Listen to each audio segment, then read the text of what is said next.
In 1580, Spain owned half the known world. Today, the fifth most indebted state in the eurozone. Between those 500 years sits a single piece of cast iron. Why? On May 24, 2026, thousands flooded Madrid against rising rents. Among them, Estrella Baudu, 28, public school teacher. Her own sign, "We want neighbors, not tourists." She lives in Madrid, not in her own apartment. She moved back in with her grandmother.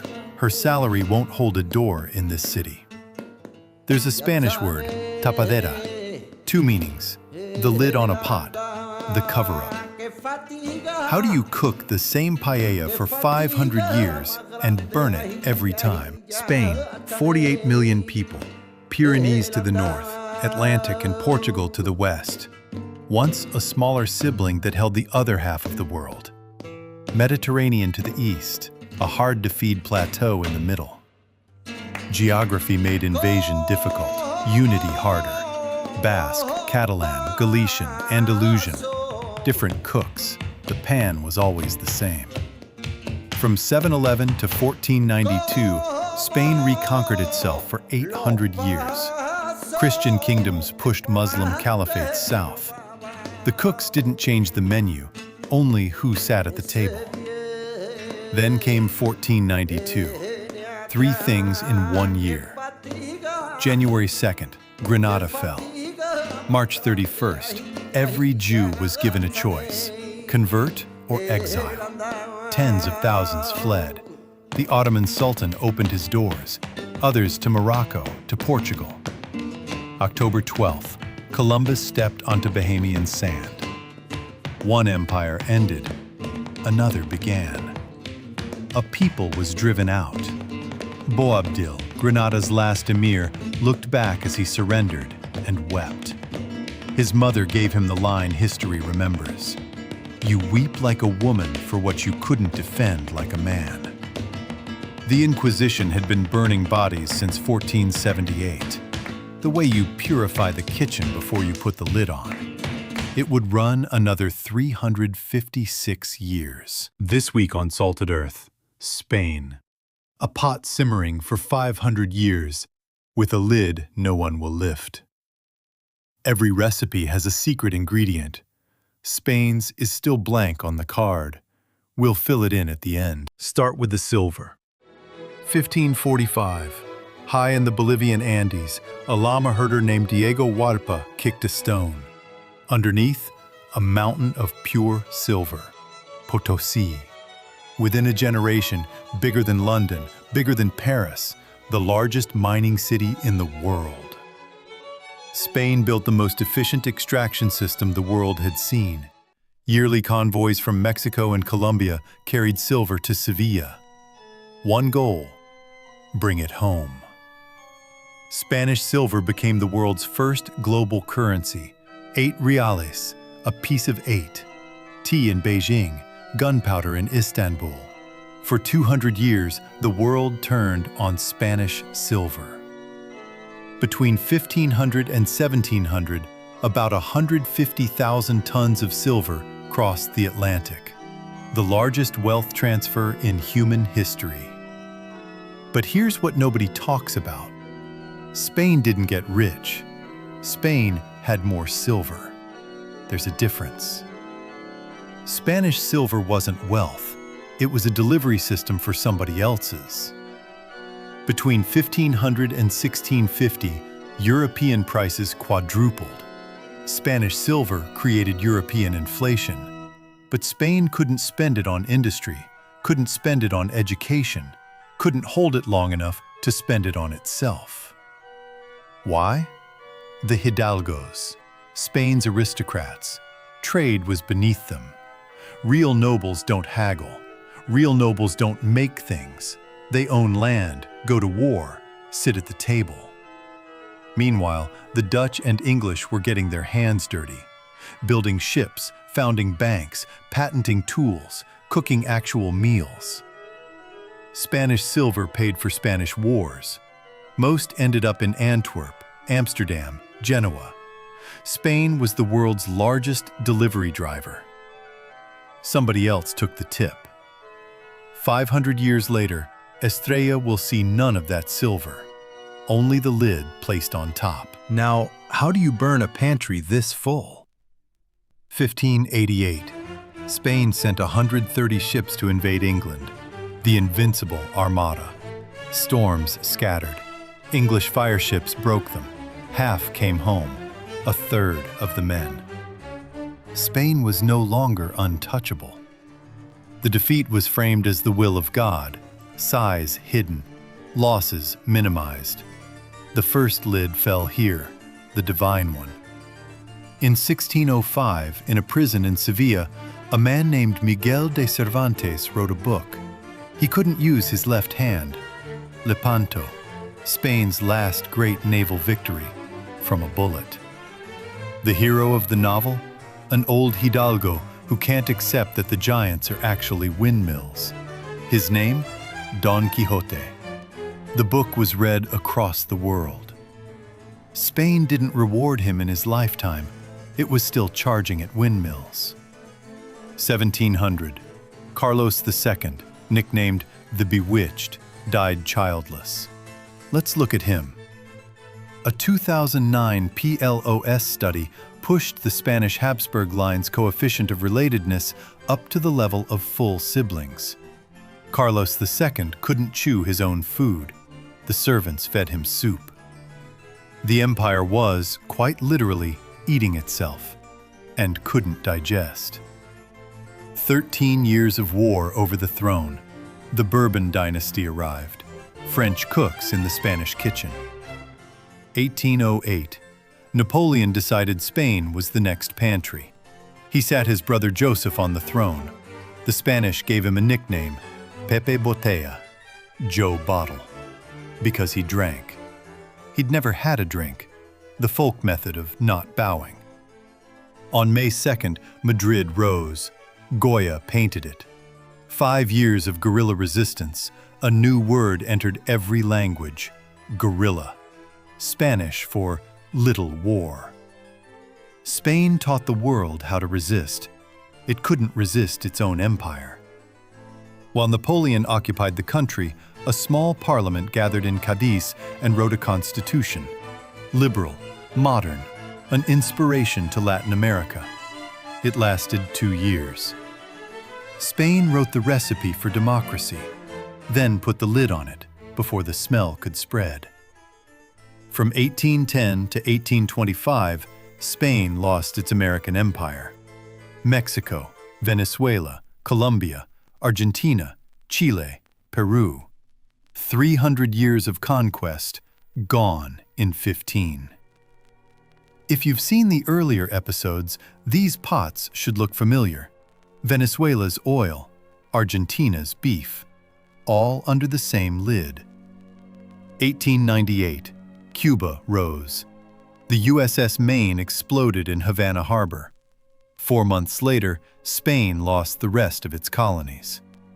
Spanish history calls it El Desastre, the disaster. 500 years of the table were finally cleared.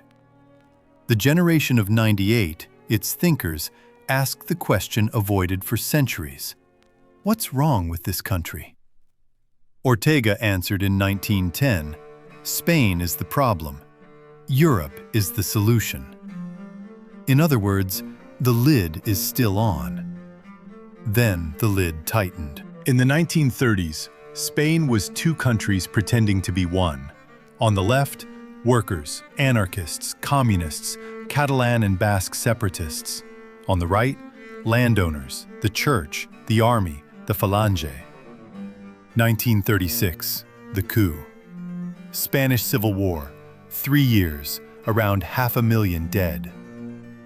April 26, 1937. For the first time, bombs fell from the sky onto civilians. Guernica, the Nazi Condor Legion. Picasso painted it. The painting waited 42 years in MoMA, New York. Picasso's instruction? It doesn't return until Spain has democracy. It came home September 10, 1981. The country it returned to had agreed not to look at what had happened. That same year, near Granada, men took Spain's most famous poet, Federico Garcia Lorca, 38 years old. His body was never found, searched for again and again. Still hasn't been. His mother died year after year, never knowing where her son was buried. The Republic asked for help. France and England stayed neutral. Stalin sent weapons. Hitler and Mussolini sent armies. Hemingway and Orwell volunteered. The Republic lost. Franco ruled Spain for 36 years, one of Europe's longest right-wing regimes. We won't pass over this with a joke. We'll only say this. From 1944 to 1987, over 30,000 babies were stolen from their mothers, from mothers marked as Republican, given to Falange families. The system ran 12 years after Franco died. The first trial came in 2018. The doctor, found responsible and untouchable. The crime was too old to punish. There are still 114,000 unmarked graves in Spain. They're being opened, not by the state, by neighbors with shovels. The name of one association, ARMH, the Association for the Recovery of Historical Memory. Since 2000, one grave at a time. Ascensión Mendieta was 88 years old. She couldn't get a court order in Spain to exhume her father. In 2013, she flew from Madrid to Buenos Aires. She testified before an Argentine judge. A Spanish daughter going to Buenos Aires to dig up her father. The state forgot. The grandchildren remember. November 75, Franco died in his bed. King Juan Carlos returned democracy. The 78 Constitution, 88% yes. But there was a deal. The 77 Amnesty Law, Pacto del Olvido. No one would be tried. Not the fascists, not the communists. Remembering became the one crime Spain agreed to forget. Spain put the lid on the pot and walked away. A cast-iron tapadera. From the 1700s, soot and grease on top. 4 decades later, 40 years on, the pan is still hot. Among the great-grandfathers of the children Estrella teaches, who knows, maybe there's a neighbor with a shovel. And still, on a Sunday in Catalonia, a family gathers for a calçotada. Charred green onions, red wine, fingers dipped in a paper napkin. The grandfather voted in 2017. The grandmother didn't. Zoan lowered his head over the table. Lucia poured the coffee again. In Spanish, sobremesa, staying at the table after the meal, for hours, more not talking than talking. Politics in the silences between the courses. They leave the plate, they don't leave the table. No country has ever fully left the table. Pause the film. 1580. Spain's lid has just come down. England hasn't met the lid yet. 4 centuries later, English speakers run half the global economy. While Spain extracted silver, England invented. The East India Company, patents, the Industrial Revolution. England made everything a trade, except faith. Spain made faith a trade for everything. England has its own sins. The comparison isn't moral superiority, just the question of who lifted a lid and who didn't. Set the recipe aside. Talk about who paid the bill. From the 90s to the mid-2000s, Spain was building 800,000 new homes a year, the largest construction boom in Europe. Cheap credit, tourist demand. Spaniards bought a first apartment, then a second, then a third. El ladrillo nunca baja, they said. The brick never falls. It fell. September 2008, Lehman Brothers. 6 months later, Spanish housing prices began to bleed. By 2013, they'd dropped 40%. The cajas, the small savings banks that financed everything, collapsed. Bankia alone asked for 23 billion euros to stay alive. 2013 unemployment, 27%. Youth unemployment, 55%. 700,000 educated Spaniards left for Germany, England, Latin America. La generación perdida. Those are Estrella's older brothers and sisters. One sends money home every month. While the economy burned, Catalonia said enough. October 1st, 2017, an independence referendum, unconstitutional. Marta Torresillas, volunteer at the Institute Pau Claris, around 40. By her testimony, Spanish National Police entered the school. They dragged her down a staircase. They touched her chest. They hurt her hands. Over the next 7 years, 7,800 harassment messages, hundreds of calls and texts. The ones who threatened her were tried. The officers were not. This asymmetry wasn't an accident. The recipe of Spanish amnesty has been the same. Don't try the one who gave the order. Silence the one who carried it out. In 2024, the Sanchez government passed an amnesty for Catalan leaders. It didn't cover Marta. It didn't cover the officers. It covered the politicians. Spain has now granted 3 amnesties: Franco-era crimes, the Basque ETA, the Catalan independence leaders. Add Juan Carlos in Abu Dhabi in the shadow of corruption investigations, and that's 4. And there's Tarajal. February 2014, the Ceuta shore. 15 migrants drowned in front of a wall of Civil Guard rubber bullets and gas. Case opened, closed, opened, closed. The Supreme Court archived it in 2022. The 5th lid was never lifted.